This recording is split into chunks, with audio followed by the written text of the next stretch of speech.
nadzieję, że to jest tu. Bo jak nie, nie wiem, czy tu jest gdzie zawrócić, ale pewnie tak. Nie wygląda na to, że to tu. Ale jaja. Yeah.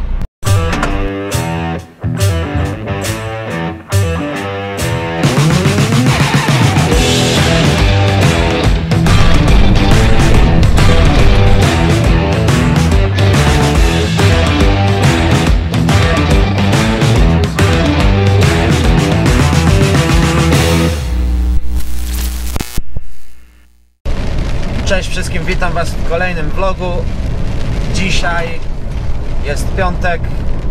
Na razie pada, brzydka pogoda, także wracamy do warunków angielskich. Ale nie ma co narzekać, bo przez długi czas było bardzo gorąco. Można było iść na plażę, porobić grille. Także korzystało się z tej pogody. A tymczasem zaczynamy. Dzisiaj jest mój pierwszy dzień pracy. W tym tygodniu zrobimy 6 dni.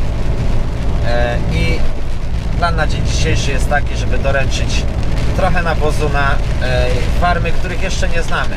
2 pójdą w jedno miejsce, będziemy później szukać w jakie, a następne 2 w jeszcze nowe miejsce. Także dzisiaj nie wiem, co się wydarzy i co dzień przyniesie, i to jest właśnie najpiękniejsze w tej pracy.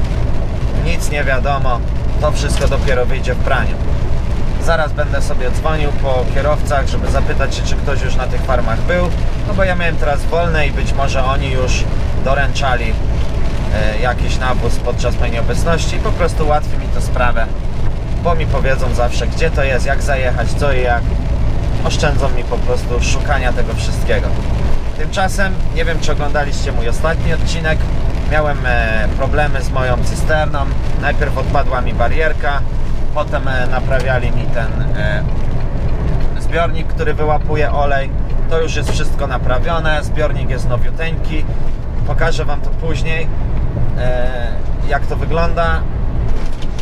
Barierka jest przykręcona, ale nie zrobili zbyt fajnej roboty, jeśli chodzi o tą nogę, gdzie mieli wkręcić tą śrubę. Oni wkręcili tą śrubę, ale nie zabezpieczyli. Ta śruba jest luźna, no jak się jedzie gdzieś tam po dziurach, skacze, to ta śruba pomalutku się jakby wysuwa z takiej dziury i jak się wysunie, to ta noga dalej wisi i trzyma się tylko na sprężynach, więc muszę to zrobić.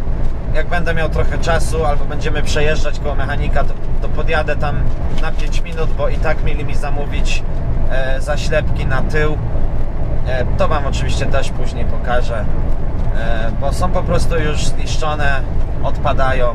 Słuchajcie, to nie jest wszystko pierwszej nowości. No i ten sprzęt ciężko pracuje. My jeździmy tak naprawdę więcej off-road niż tak naprawdę po tych drogach, autostradach. Także ten sprzęt naprawdę cierpi, jeśli o to chodzi.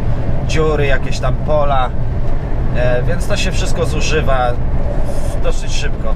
Także trzeba tylko patrzeć, czy wszystko jest ok, żeby się nie wkopać, bo jak ta noga odpadnie, czy tam jakaś zaślepka z tyłu, jak ktoś tym dostanie, no to nieciekawie. Dobra, a tymczasem ja sobie jadę, podzwonię i jedziemy zatankować. Potem w sensie zatankować nawóz, a potem musimy zatankować trochę diesla, bo nie mamy zbyt dużo. No i będziemy szukać następnych farm. Zobaczymy, jaki będzie dostęp. Miejmy nadzieję, że będzie ciężko, ciasno, żeby można było coś pokazać. Dobra, jedziemy.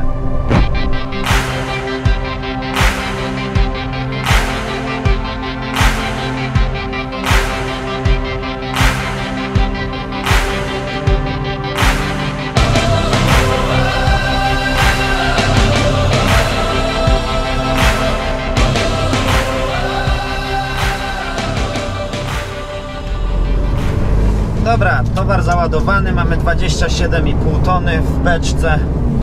Na farmę mamy tylko 15 minut, także bardzo blisko. Tam robimy 2 zrzutki. Zobaczymy, gdzie to jest i co i jak, bo nie mam zielonego pojęcia. Po prostu wpisałem to w nawigację i jedziemy za nawigacją z Google.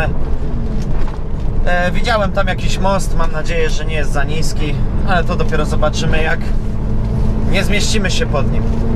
Nie no, słuchajcie, zawróci się gdzieś, gdyby był za niski. No po prostu wygląda na taki, że może być za niski.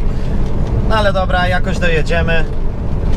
Pogoda jest straszna, pada deszcz. Nie wiem, czy to widać, ale zmokłem, bo byłem pół godziny na zewnątrz. Starałem się to wszystko załadować jak najszybciej, żeby po prostu od razu wyjechać. Mam nadzieję, że pogoda się poprawi, bo po prostu zbyt fajnie nie jest. Ale dobra, no to cóż, jedziemy za nawigacją, zobaczymy, którędy mnie to poprowadzi. I no, to jest jakaś farma, także prawdopodobnie będziemy jechać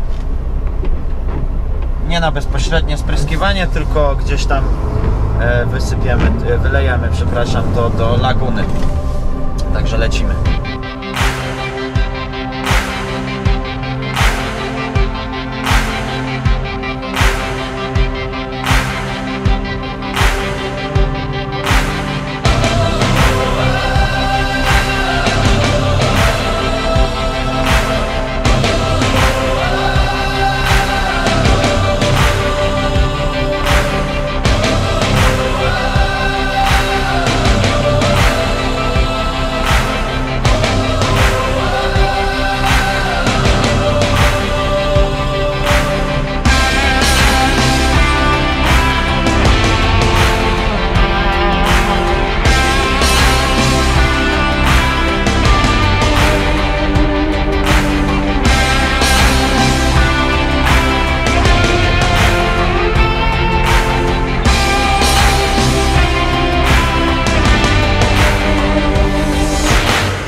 Wygląda na to, że to gdzieś tutaj dostęp taki sobie, powiem wam. Dziury straszne. Ale gdzieś tu na samym końcu jest ta farma. Widzę ją tutaj na mapie.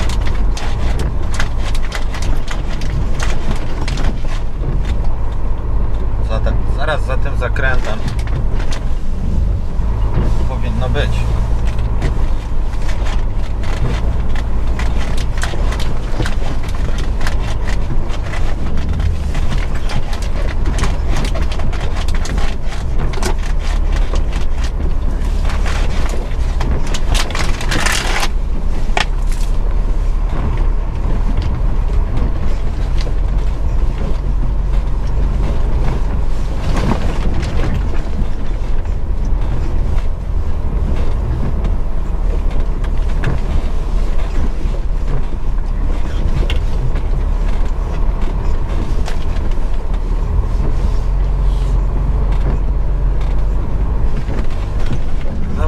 Farma.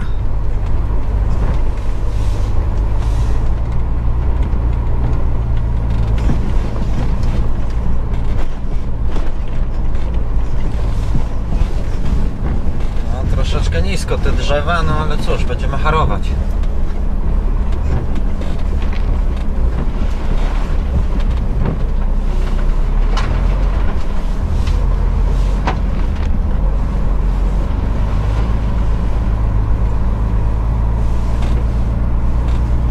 Jesteśmy, widzę pompę, czyli ktoś to będzie rozpylał, ale nie wiem kto, więc będziemy dzwonić znowu. Jak sobie tutaj zajechać, może w prawo. Tutaj sobie zajedziemy. Dobra. Widzę samochód Willa, także Will rozpyla, mam już do niego numer, więc będziemy dzwonić. Nie wiem czemu, ale strasznie ślisko. Ciągnie mnie na tych zakrętach z drogi. Dobra, słuchajcie, jesteśmy, podpinam, rozładowujemy i lecimy dalej.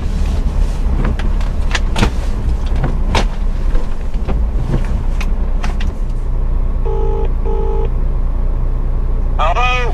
Hi Will, you okay? Hi Tom, you alright mate? Good sound, thanks mate. Are you here at Fox Hill Farm spreading? Yeah, that's right mate, yeah, send it if you want, if you're up Tom. Alright, you ready, yeah?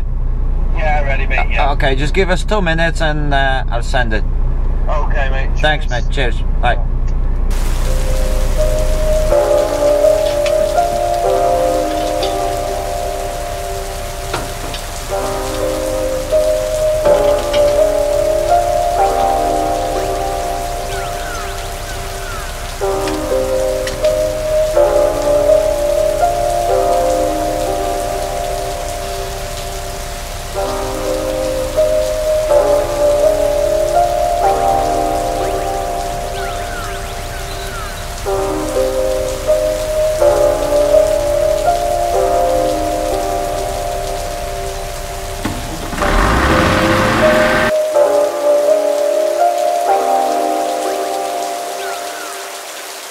No powiem wam, że nieźle pada, trochę zmokłem, ale bywało gorzej.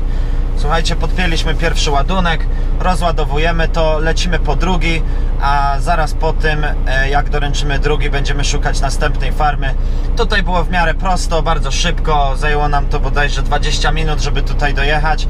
Widzieliście wcześniej, trochę harowaliśmy po drzewach, ale to były tylko takie gałązki, także nic się wiele nie stało. Co prawda złożyło mi się lusterko po lewej stronie, no bo tam po prostu niekiedy było ciasno na tyle, że gałęzie składały lusterka, ale nic poważnego, nic takiego, czego po prostu wcześniej nie widzieliśmy. A teraz będziemy jechać zrobić drugi ładunek.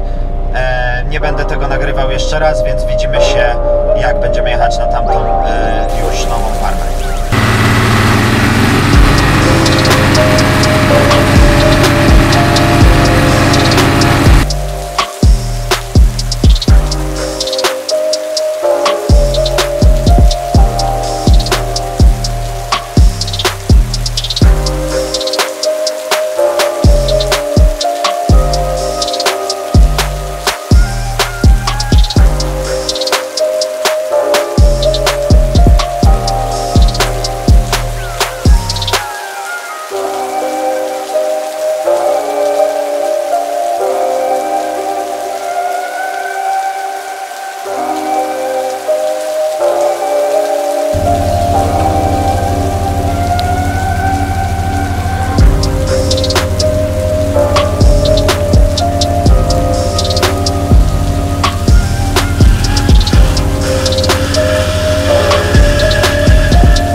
Dobra, rozładowaliśmy.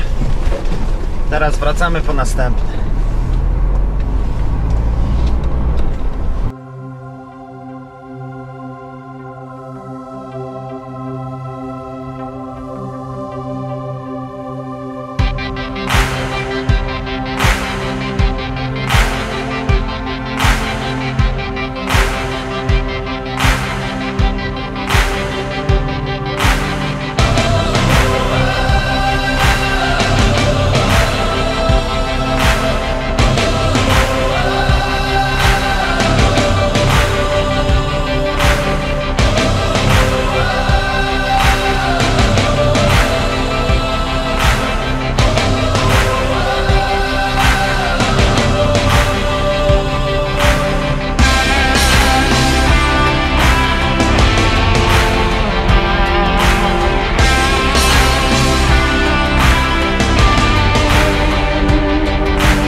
Jak już pewnie zauważyliście, praca na cysternie w trybie lokalnym ma to do siebie, że po prostu mniej się jeździ, a więcej się spędza czasu na zewnątrz, więc jak jest jakaś pogoda taka jak dziś, czyli po prostu pada, nie pada, no to większość czasu po prostu się moknie, także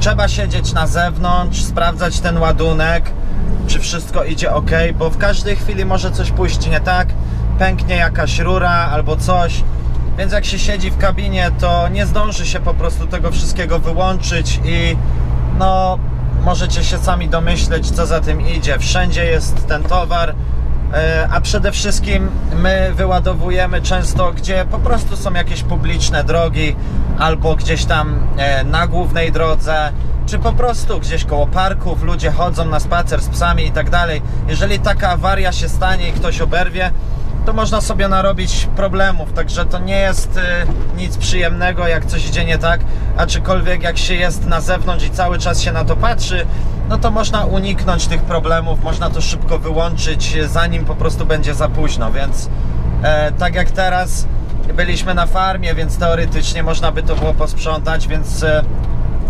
siedzi się w kabinie na własne ryzyko.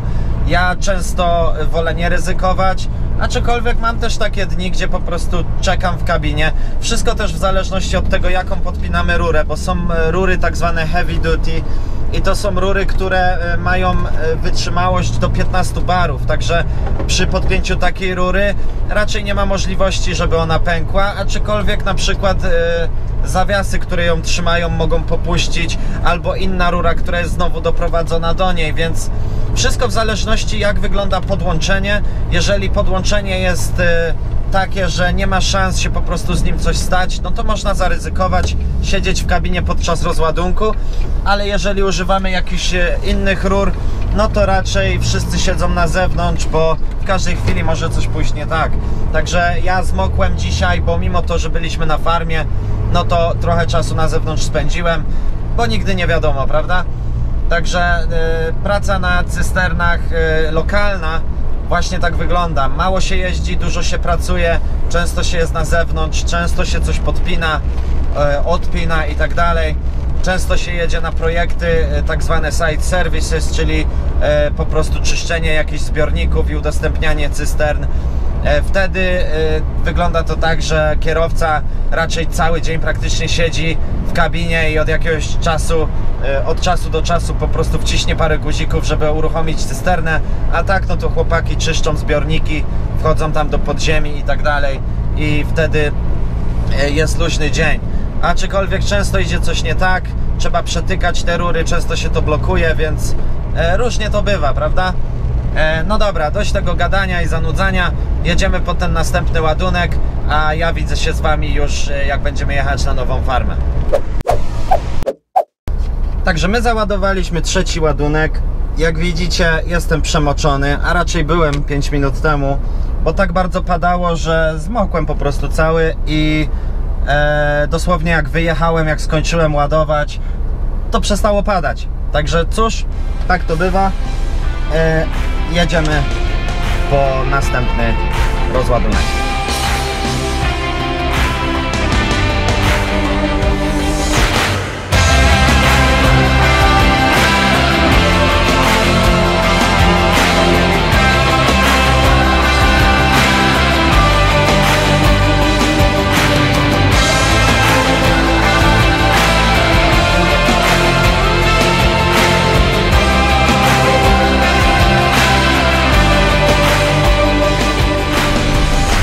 Okej, także zatrzymaliśmy się na przerwę. Odpocznę, bo jestem cały mokry. Sprawdzę sobie wszystko, jaki jest plan na dzień dzisiejszy, bo dzisiaj taki trochę amok jest. Najpierw miałem mieć 2 zrzutki na jedną farmę, potem 2 zrzutki na drugą. W międzyczasie zmienili mi to, jadę od razu na drugą.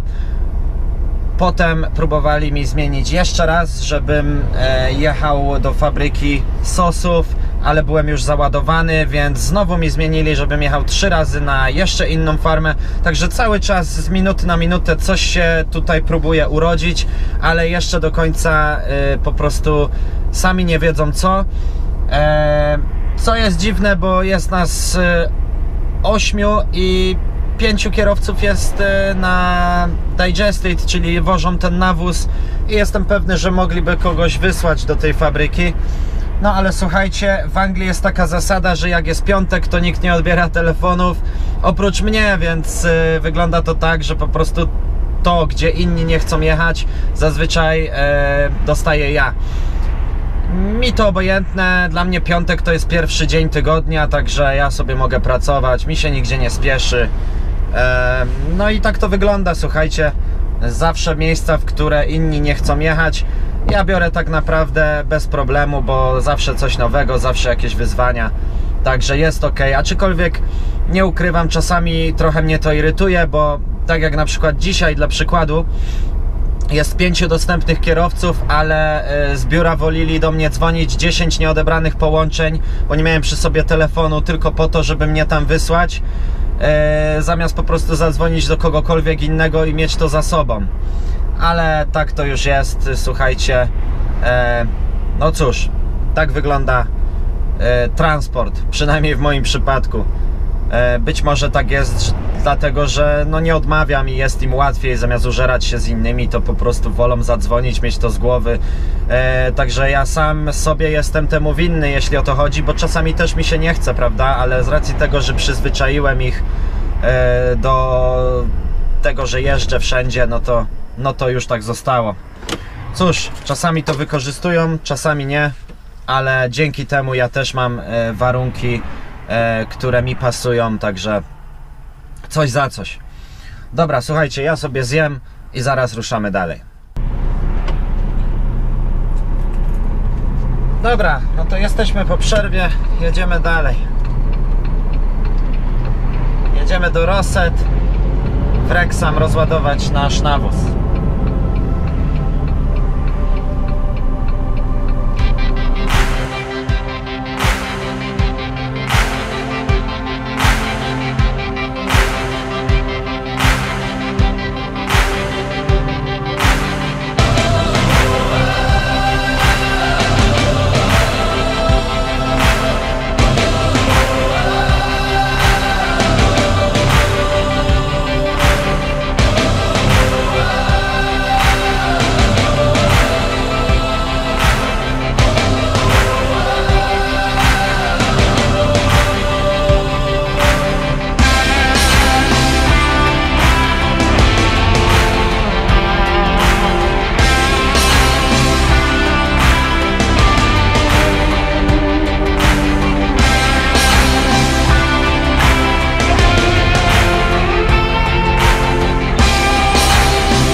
Dobrze, wygląda na to, że to gdzieś tutaj.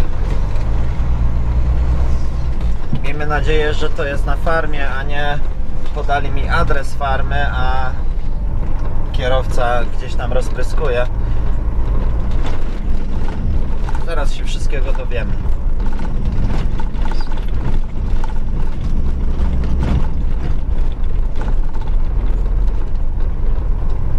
W każdym razie chyba jesteśmy na miejscu.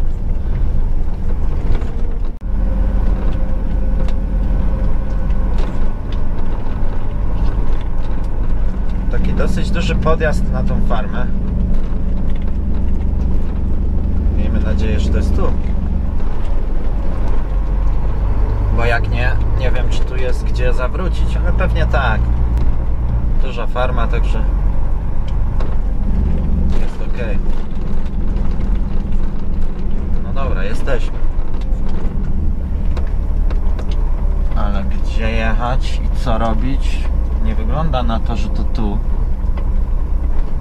Ale jaja.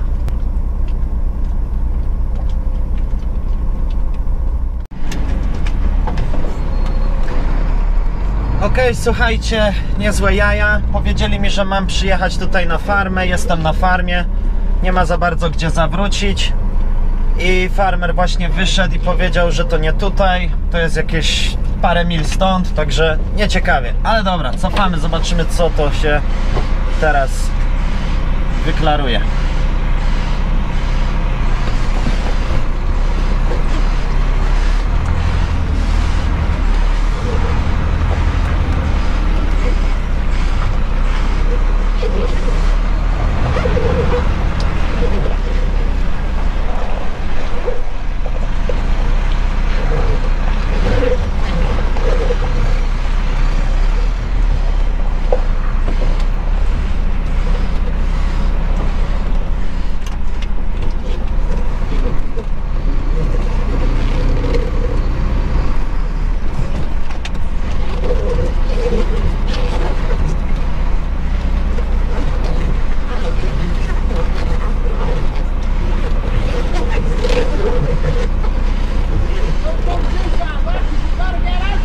Yeah. Thanks for that and sorry about this.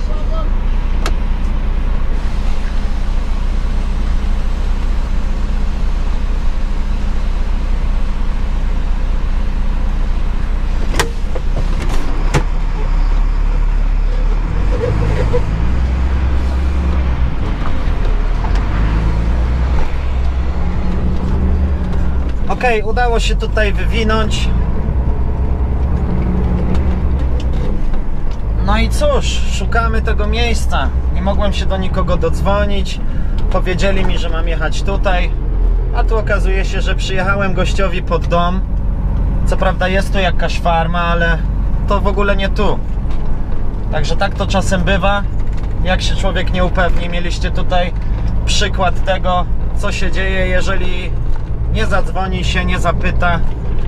Ale słuchajcie, czasami też ja oczekuję, że jeżeli mi mówią, że mam dojechać na farmę, to jadę na farmę, prawda? Przecież ich to też nic nie kosztuje, żeby mi powiedzieć, że to są pola tej danej farmy, ale nie sama farma. Także no cóż, nieważne, jedziemy. Najważniejsze, że nie trzeba tutaj cofać cały ten podjazd, bo to by było no trochę nie na rękę. Ale dobra, słuchajcie, jedziemy dalej, szukamy. Zaraz będziemy dzwonić dalej. On mi niby wytłumaczył co i jak, ale też tak w prawo, w prawo, trzecie drzewo w lewo, to też wiecie, ja tego też tak wszystkiego nie zapamiętam. No w każdym razie cofamy się na główną drogę, skręcamy w prawo i jedziemy dalej, gdzieś tam na światłach. Będziemy próbować się do kogoś dodzwonić. Zobaczymy, czy się uda, a jak nie, no to będziemy jeździć w kółko i szukać. Cóż, takie życie, słuchajcie. Jedziemy, zobaczymy.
Także jak widzieliście, dojechaliśmy na miejsce. Było tutaj już przede mną dwóch kierowców, także trzeba było poczekać, aż oni skończą.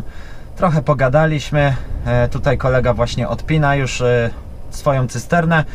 Ja jestem następny, także rozładujemy sobie to tutaj i jedziemy jeszcze raz, ale znowu farma się zmienia. Pojedziemy sobie do Tarwin i to będzie mój ostatni ładunek na dzień dzisiejszy. Także jak to rozładuję, to pokażę wam dzisiaj jeszcze jedno miejsce i zobaczymy, jak to pójdzie. To miejsce, do którego jedziemy na końcu, akurat znam, już tam kiedyś byłem.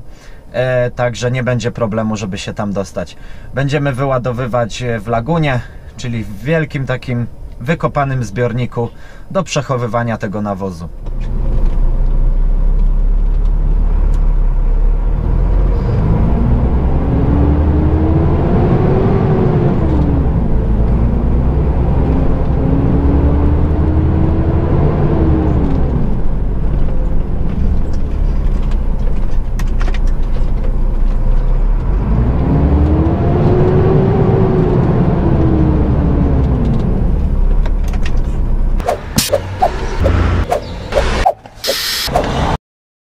Ok, słuchajcie, właśnie wyładowaliśmy. Trochę to potrwało, bo traktor jest dosyć daleko w polach i wtedy pompa wolniej działa, także zajęło mi to godzinę. Teraz jedziemy tutaj, gdzieś koło bramy jest skrzynka na dokumenty. Wsadzimy bilecik i jedziemy dalej.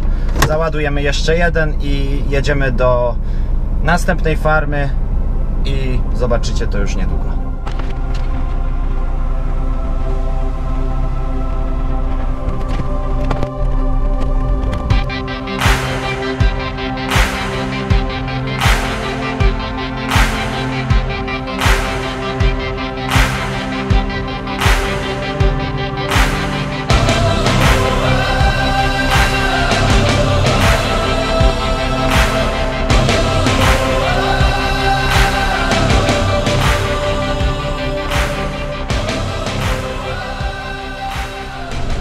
Właśnie patrzę na zegarek i już jest 1:30 i powiem wam szczerze, że nie mam pojęcia, gdzie ten czas uciekł, bo dopiero zrobiliśmy drugi ładunek i zaczęliśmy o 5 rano, więc zastanawiałem się, co dzisiaj poszło nie tak. No i fakt faktem, na drugim ładunku pomagaliśmy mojemu koledze w posprzątaniu tego, co się tam przelało, wszystko. Szkoda, że nie mogłem tego wam nagrać, ale tak jak wspominałem we wcześniejszych filmach, w tym miejscu, gdzie ładujemy nawóz, niestety nie mogę nagrywać.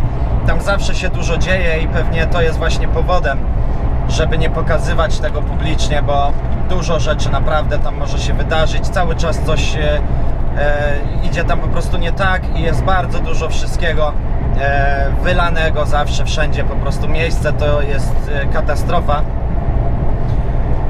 No i fajnie byłoby móc tam nagrywać, bo naprawdę zobaczylibyście dużo, no ale niestety jest jak jest, nie pozwalają, więc nie będę ryzykował, także trudno.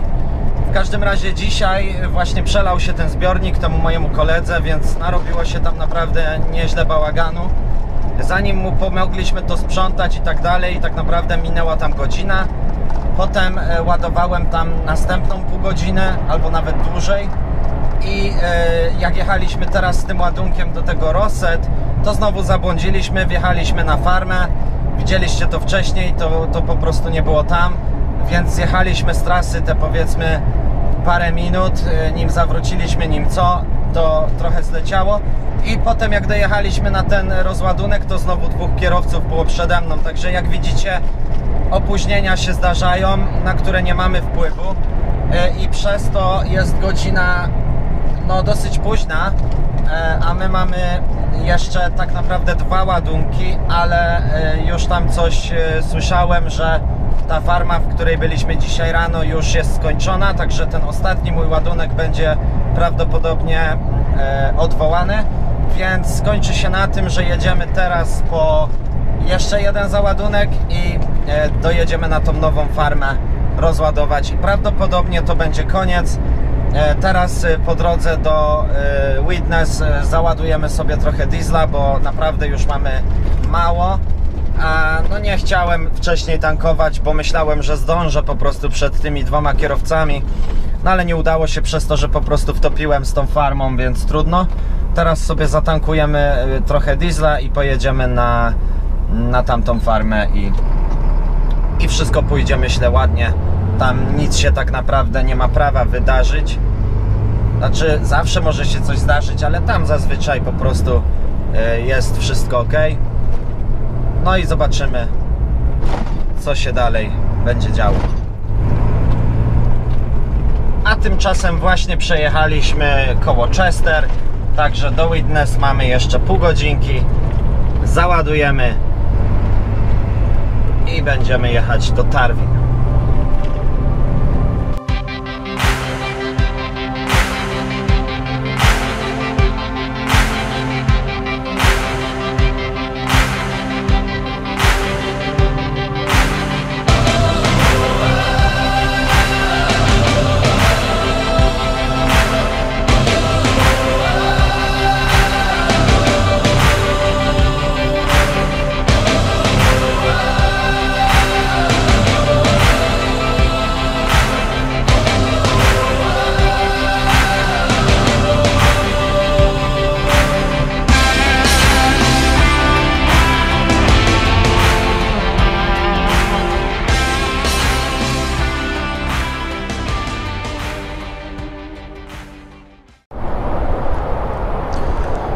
Dobra, zatankujemy sobie paliwo.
Na pewno zauważyliście, często przejeżdżamy przez ten most, żeby dostać się do tego miejsca odzyskiwania energii. Także dzisiaj pokażę Wam to trochę z innej perspektywy, żeby Was nie zanudzać. Aczkolwiek często będzie się to miejsce powtarzać, dlatego że zawsze jakiś digestate jest do zawiezienia, czyli nawóz. Jeżeli to nie jest przez cały dzień w różne farmy, tak jak widzicie, to gdzieś tam zawsze na początku albo na końcu dnia znajdzie się miejsce, żeby jeden dostarczyć do jakiegoś lokalnego farmera, bo zawsze gdzieś tam ma się na to czas. A tymczasem za chwileczkę będziemy przejeżdżać przez most. Z tego co ja się orientuję, przynajmniej tak mi się wydaje, ten most nazywa się Mersey Bridge, ale nie jestem pewny, trzeba by to wygooglować. Mersey Bridge albo Mersey Flow.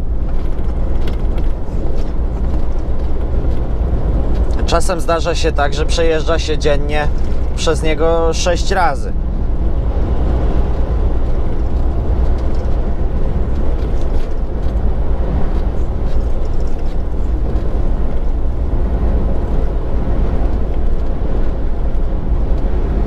Dzisiaj przez niego przejechaliśmy już 4 razy, czyli tak naprawdę 6 razy dzisiaj też przez niego przejedziemy. Cena za taki przejazd dla ciężarówek to jest 8 funtów. W sumie to nie jestem pewny, ale chyba to jest w jedną stronę. Tak, w jedną stronę, dlatego że jak jadę samochodem to jest 2 funty, ale jak wracam z powrotem, no to jest następne 2, także tutaj 16 funtów za przejazd tam i z powrotem. Liczmy 3 razy dziennie, no bo w 2 strony, no to tak naprawdę 6 razy trzeba tą opłatę zapłacić. Znaczy my tego nie płacimy, tylko firma, ale pamiętam, jak tego mostu jeszcze nie było. Jeździło się po prostu tym drugim, który jest zaraz po lewej stronie. Nie wiem, czy go tam widać. Chyba go nawet nie widać. Nie wiem, czy kamera jest w stanie go uchwycić. Chyba nie. W każdym razie zobaczycie go za chwilę z innej perspektywy. Ten most, jak był otwarty, to był za darmo, ale wybudowali ten i już pobierają za to opłaty, a remontują ten stary. I z tego, co piszą, przynajmniej w gazetach, to ten stary też będzie za opłatą, jak go skończą, bo go po prostu przebudowują. Takie to trochę dziwne, 2 mosty koło siebie. W sumie jest to jakiś tam skrót, ale czy ja wiem, czy to jest taka różnica? Tak naprawdę jak się przejedzie jednym albo drugim, to na jedno wychodzi. Więc no dziwne to wszystko. Aczkolwiek tamten jest mały, nie jest taki jak ten, że są 3 pasy. Jest mały, są 2 pasy. O, tam go widać. Tak mi się wydaje, że jesteście w stanie go teraz zobaczyć tam w oddali.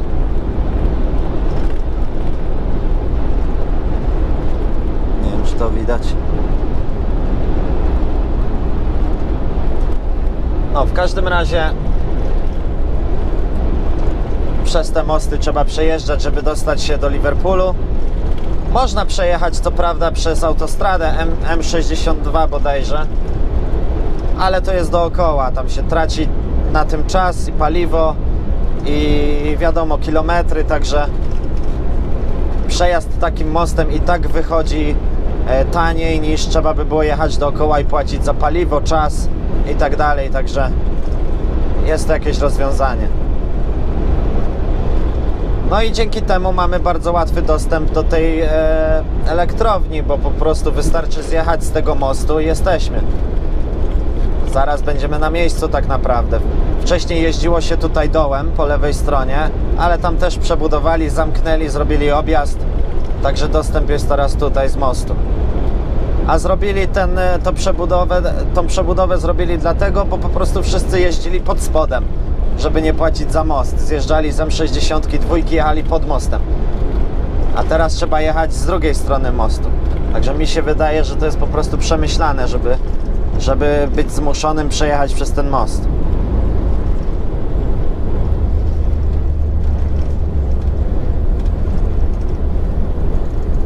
Już parę razy dostałem mandat, ale to dlatego, że tutaj płaci się za przejazd przez internet i często jest tak, że jedzie się na przykład na lotnisko i po prostu człowiek mówi do siebie, że zapłaci wieczorem, bo to trzeba na ich stronie internetowej zapłacić, ale potem się to zapomina i bodajże ma się 24 godziny na zapłacenie tych 2 funtów za samochód, za przejazd w jedną stronę.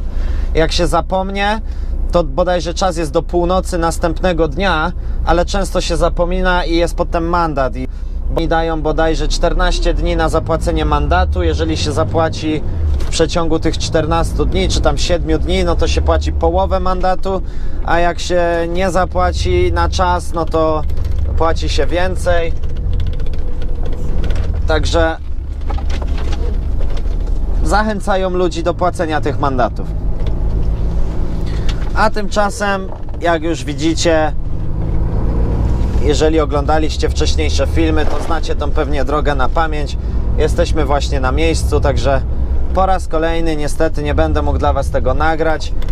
Szkoda, no ale widzimy się, jak już załaduję.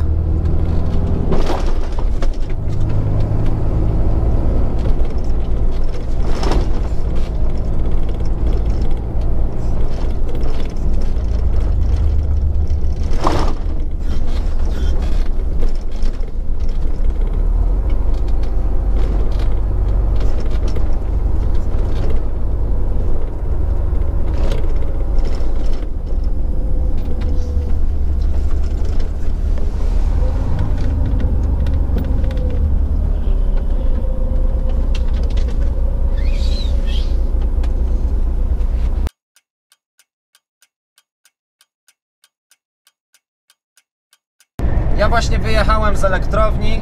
Okazało się, że było nas tam aż 5, wszyscy czekali na załadunek, a to dlatego, że pompa zawiodła, zablokowała się plastikiem i całą ją musieli rozbierać. Powiedzieli nam, że zajmie to około 5 godzin, także nikt z nas już nie zdążyłby dzisiaj nic zrobić. Wszyscy to byli kierowcy, którzy dzisiaj pracują lokalnie, albo kierowcy, którzy już i tak zjeżdżają z trasy, także jest piątek, więc wszystkich wysłali nas z powrotem na yard. Więc tutaj będę musiał się z Wami pożegnać. Dziękuję Wam wszystkim za uwagę. Jeżeli Wam się podobał ten film, to zachęcam Was do wciskania łapek w górę, bo pomoże mi to rozwijać mój kanał. I oczywiście do subskrypcji, żeby nie przegapić następnych odcinków. I do zobaczenia już wkrótce. Dzięki, na razie.